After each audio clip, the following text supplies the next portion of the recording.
renforcement de la sécurité, de la stabilité et de la gouvernance, de la protection des droits et libertés et de la consolidation de l'état de droit. Ces problèmes sont toujours actuels. Pendant ces 10 années, effectivement, le pacte a connu certaines réalisations. Les résultats les plus notoires ici concernent la signature de plusieurs conventions collectives. Nous allons y revenir tout à l'heure, Monsieur le Premier ministre, quand nous ferons l'état des lieux des revendications sociales, syndicales. Donc il y a eu effectivement la signature de plusieurs conventions collectives, 9, je crois bien, nous allons y revenir.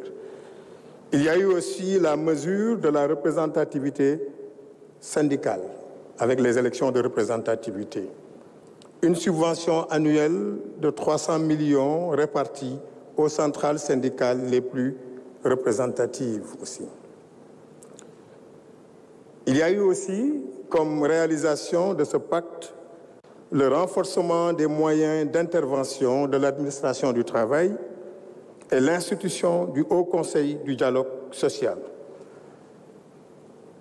À ces importantes réalisations s'ajoute la mise en œuvre de mesures à fort impact social et économique, notamment la retraite à 60 ans dans le secteur privé, l'instauration d'une pension de retraite minimale, l'adoption d'une nouvelle réglementation relative au stage et à l'apprentissage, l'adoption de la politique nationale de sécurité et santé au travail, la ratification de la Convention numéro 183 sur la protection de la maternité et la revalorisation du SMIC et du SMAC.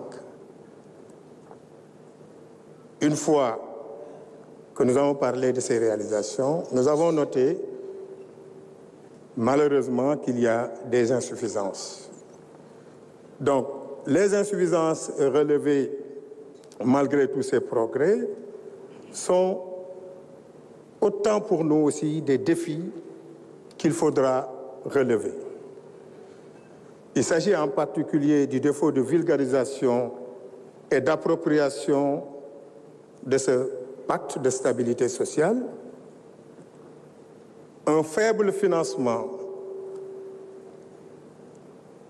et un niveau très faible de fonctionnement des organes du pacte, que sont le Conseil d'orientation stratégique, qui ne fonctionne presque pas, le comité technique et le secrétariat exécutif.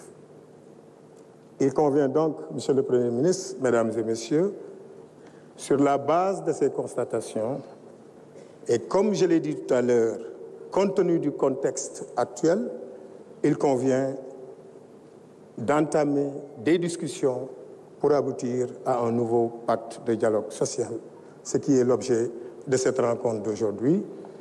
Monsieur le Premier ministre, Mesdames et Messieurs, nous allons vous demander à nous tous et demander aux syndicalistes, au patronat, à nous tous, je dirais, en commençant par le gouvernement, de faire preuve de responsabilité, de patriotisme, pour enfin travailler ensemble vers une seule direction, qui est celle de développer le Sénégal pour les générations à venir. Je vous remercie.